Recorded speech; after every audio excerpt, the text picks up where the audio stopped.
બનાસકાંઠાની સરહદે આવેલું રાજસ્થાનનું hill station mount Abu કાતિલ ઠંડીનો પ્રકોપ. માઉન્ટ આબુનું તાપમાન પહોંચ્યું 1 ડિગ્રીએ. કાતિલ ઠંડી વચ્ચે માઉન્ટ આબુમાં મિની કાશ્મીર જેવો માહોલ. ઠંડીને કારણે વાહનો પર તેમજ ખુલ્લા બાગ બગીચાઓમાં બરફની ચાદર છવાઈ છે. હાડ થીજવતી ઠંડી વચ્ચે માઉન્ટ આબુ ઠૂઠવાયેલું જોવા મળ્યું છે. અહેવાલ મહેશસિંહ રાઠોડ. ઓકે, માઉન્ટ આબુનો ઠંડીનો માહોલ કેવો છે? માઉન્ટ આબુમાં ઠંડીનો માહોલ 0 ડિગ્રી તાપમાને પારો ગગડી રહ્યો છે. અમે બધા લોકો ગાંધીનગરથી અહીંયા ફરવા આવ્યા છીએ મિત્રો સાથે અને ખૂબ જ મજા માણી રહ્યા છીએ.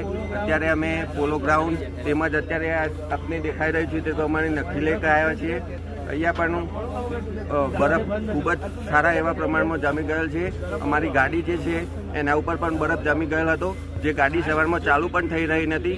ઠંડી એટલી જોરદાર છે કે જાણે હિમાચલ પ્રદેશમાં ફરી રહ્યા હોય તેવો અહેસાસ થઈ રહ્યો છે અને જેના લીધે સહેલાણીઓ પણ ખૂબ જ સારા એવા પ્રમાણમાં અહીંયા આપણને જોવા મળે છે. અમે અમારા મિત્રો સાથે અહીંયા ખૂબ જ આનંદ માણ્યો. તેમજ ઠંડીમાં અમે ચા તેમજ તાપણાનો પણ સહારો લીધો અને ખૂબ જ આનંદદાયક જગ્યા છે. આપણને ફરવા માટે અહીંયા અત્યંત પધારવું જોઈએ, જે આપણા ગુજરાતથી નજીક છે અને ખૂબ જ સારી એવી આહલાદક જગ્યા છે, જ્યાં કુદરતનો આપણને સાક્ષાત અનુભવ થાય છે. જે કહી શકીએ આપણે એ પ્રમાણે અહીંયા ખૂબ જ સારા એવા પ્રમાણમાં વાતાવરણ પણ આપણને સારું એવું જોવા મળી રહ્યું છે. શું નામ? મારું નામ છે ગોસ્વામી બ્રિજેશવર દિનેશભાઈ. મુરેઠા ટોયલેટ પાસે ટુ વ્હીલર વાહન ચાલકોની સુરક્ષાને ધ્યાને રાખી પતંગની દોરીની થતા અકસ્માતોને અટકાવવા માટે વિશેષ જાગૃતિ અને માર્ગ સલામતી અભિયાન ચલાવવામાં આવ્યું. અભિયાન દરમિયાન વાહન ચાલકોને રોગી ઉત્તરાયણ દરમિયાન રાખવાની જરૂરી સાવચેતી, ગળા તથા હાથની સુરક્ષા, હેલ્મેટ અને સૂચના સુરક્ષા સાધનોના ઉપયોગ અંગે સમજાવટ આપવામાં આવી. સમગ્ર કામગીરી દરમિયાન ભીલડી પોલીસ દ્વારા દાખવવામાં આવેલી સંવેદનશીલતા અને જવાબદારીના કારણે લોકોમાં ખુશીનો માહોલ જોવા મળ્યો. પીઆઈ મારુ અને તેમના સમગ્ર સ્ટાફે માનવતાની ભાવના સાથે જનસેવા કરી લોકોનો વિશ્વાસ જીત્યો હતો. લાખાણીના જડિયાળી ગામે શંકાસ્પદ અનાજ પકડાયું છે. ચોખા ભરેલ પિકઅપ ડાલું ગામ લોકોએ ગામ વચ્ચે ઝડપી પાડ્યું છે. સ્થાનિકોને વારંવાર પિકઅપ ડાલાની અવરજવર પર શંકા જતી મામલો સામે આવ્યો છે. ચોખા ભરેલ પિકઅપ ડાલાને જતી વખતે જ સ્થાનિકો ઝડપી પાડ્યું. 112 ડાયલ કરી પોલીસ બોલાવી લાખણી મામલતદારને સ્થાનિકોએ જાણ કરી હતી. લાખણી મામલતદારે પંચ કેસ કરી મુદ્દામાલ કબજે લીધો છે. સમગ્ર તપાસ બાદ જ સામે આવશે કે અનાજ સરકારી હતું કે ખાનગી. વાવથરા જિલ્લાના અનેક ગામડામાં શંકાસ્પદ અનાજની હેરાફેરીની ચર્ચા ચોરે ચોટે છે. વાવથરા જિલ્લામાં મુખ્ય મથક થરાદ શહેરમાં પીવાના પાણીનો ગંભીર વેડફાટ સામે આવ્યો છે. ઘટનાને કારણે સ્થાનિક લોકોમાં રોષ જોવા મળ્યો છે. 4 લેન હાઈવે પર આવેલી સોમનાથ સોસાયટી અને આનંદ કૃપા સોસાયટીના મુખ્ય રસ્તા આગળ પીવાના પાણીની પાઇપલાઇનમાં ભંગાણ પડ્યું છે, જેને કારણે હજારો લીટર પાણી બેફામ રીતે રસ્તા પર વહી રહ્યું છે. આ પરિણામે રસ્તા પર વરસાદી પાણી નહીં પરંતુ પીવાના મીઠા પાણીના તળાવ સર્જાયા છે. પાઇપલાઇન તૂટી હોવા છતાં સમયસર સમારકામ ન થતાં સતત પાણીનો વેડફાટ થઈ રહ્યો છે. ટેકનોલોજીના યુગમાં ગુનેગારો પોલીસથી બચવા ગમે તેટલા પેતરા રચે, પરંતુ પોલીસ પણ હવે ડિજિટલ હથિયારનો ઉપયોગ કરી ગુનેગારો સુધી પહોંચી રહી છે. વાવ પોલીસ સ્ટેશનમાં મહિલા પીઆઈએ સોશિયલ મીડિયામાં હથિયાર તરીકે ઉપયોગ કરી બળાત્કાર અને પોક્સો એક્ટના એક ફરાર આરોપીને પકડવા માટે જે ટ્રેપ ગોઠવી તેની અત્યારે સમગ્ર પંથકમાં પ્રશંસા થઈ રહી છે. વાવ પોલીસ સ્ટેશનમાં નોંધાયેલી ફરિયાદ અનુસાર આરોપી વિશાલ રાઠોડ નામનો યુવક પંથકની એક સગીરાને લલચાવી ફોસલાવી આબુ લઈ ગયો.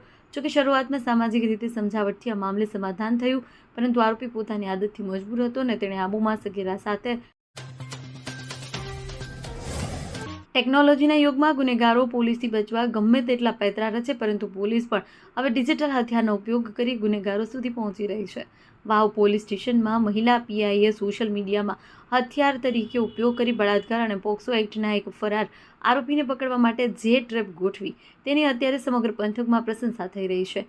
વાવ પોલીસ સ્ટેશનમાં નોંધાયેલી ફરિયાદ અનુસાર આરોપી વિશાલ રાઠોડ નામનો યુવક પંથકની એક સગીરાને લલચાવી ફોસલાવી આબુ લઈ ગયો. જોકે શરૂઆતમાં સામાજિક રીતે સમજાવટથી આ મામલે સમાધાન થયું, પરંતુ આરોપી પોતાની આદતથી મજબૂર હતો અને તેણે આબુમાં સગીરા સાથે પાડેલા ખાનગી ફોટા પોતાની ઇન્સ્ટાગ્રામ સ્ટોરી પર મૂકી દીધા, જેનાથી પીડિતાની ભારે બદનામી થઈ.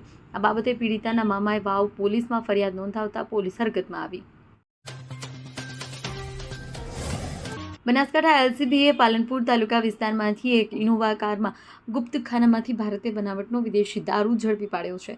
આ કાર્યવાહીમાં દારૂ અને કાર સહિત કુલ 10,64,695ના મુદ્દામાલ જપ્ત કરવામાં આવ્યો છે. બનાસકાંઠા જિલ્લા પોલીસ અધિક્ષક પ્રશાંત સુબે દારૂ અને જુગારની પ્રવૃત્તિઓ નેસ્તનાબૂદ કરવા માટે કડક અમલવારીની સૂચનાઓ આપી છે. આ સૂચનાઓના અનુસંધાનમાં એલસીબી દ્વારા કાર્યવાહી કરવામાં આવી છે. એલસીબી પાલનપુરના પોલીસ ઇન્સ્પેક્ટરના માર્ગદર્શન હેઠળ LCB staff Deesa rural police સ્ટેશનના વિસ્તારમાં પેટ્રોલિંગ કરી રહ્યો હતો. એ દરમિયાન બાતમીના આધારે ચિત્રાસણી ખાતે તિરંગા હોટલ સામે હાઈવે રોડ પર વોચ ગોઠવવામાં આવી હતી. બનાસકાંઠાના શક્તિપીઠ અંબાજી ખાતે મિની મહાકુંભ ચાલી રહ્યો છે. 11 થી 15 જાન્યુઆરી દરમિયાન આયોજિત આ મિની મહાકુંભમાં સનાતન સંસ્કૃતિનો વૈશ્વિક પ્રભાવ જોવા મળી રહ્યો છે. 7 સમંદર પારથી આવેલા વિદેશી શ્રદ્ધાળુઓ પોતાની કોર્પોરેટ કારકિર્દી અને ભૌતિક સુખ સુવિધાઓ ત્યજીને સંન્યાસ માર્ગે વળ્યા છે. જર્મની, રશિયા અને તુર્કીના સાધકો માટે ભારત હવે માત્ર પ્રવાસનું સ્થળ નહીં પણ આધ્યાત્મિક ઘર બની ગયું છે. બનાસકાંઠાના કાંકરેજ તાલુકાના કંબોઈ ચોકડી પર લાંબા સમયથી ચાલી આવતી ટ્રાફિક સમસ્યાનો શિહોરી પોલીસ અંત લાવ્યો છે. વાહન ચાલકો અને સ્થાનિકો માટે માથાનો દુખાવો બનેલી સમસ્યાના નિરાકરણ માટે પોલીસે સઘન ઝુંબેશ હાથ ધરી છે. આ કાર્યવાહી અંતર્ગત કંબોઈ ચોકડી પર ટ્રાફિકને અડચણરૂપ બનેલી સાઇડોને પોલીસ દ્વારા સાફ કરવામાં આવી છે. રોડ પર દબાણ કરીને બેઠેલા વેપારીઓને રોડની સાઇડમાં ખસી જવા માટે સૂચનાઓ આપવામાં આવી છે. રાજ્યમાં ઉત્તર પૂર્વીય ઠંડા પવનોને કારણે કાતિલ ઠંડીનું જોર વધ્યું છે. કચ્છના નાના રણમાં તાપમાન ગગડી 13 ડિગ્રી સેલ્સિયસની અંદર પહોંચી ગયું છે, જેને કારણે મીઠું પકવતા અગરિયોમાં ઠંડી ઠૂઠવાઈ રહ્યા છે. રાત દિવસ 24 કલાક પાણીમાં રહી કામ કરતા અગરિયાઓની હાલત અત્યંત દયનીય બની છે. રણકાંઠામાં આશરે 3,000 અગરિયા પરિવારો દર વર્ષે ઓક્ટોબરથી મે મહિના સુધી એટલે કે 8 મહિના સુધી કડકડતી ઠંડી અને ધૂમ ધકતા તાપમાં મીઠું પકવવાનું આકરું કામ કરે છે.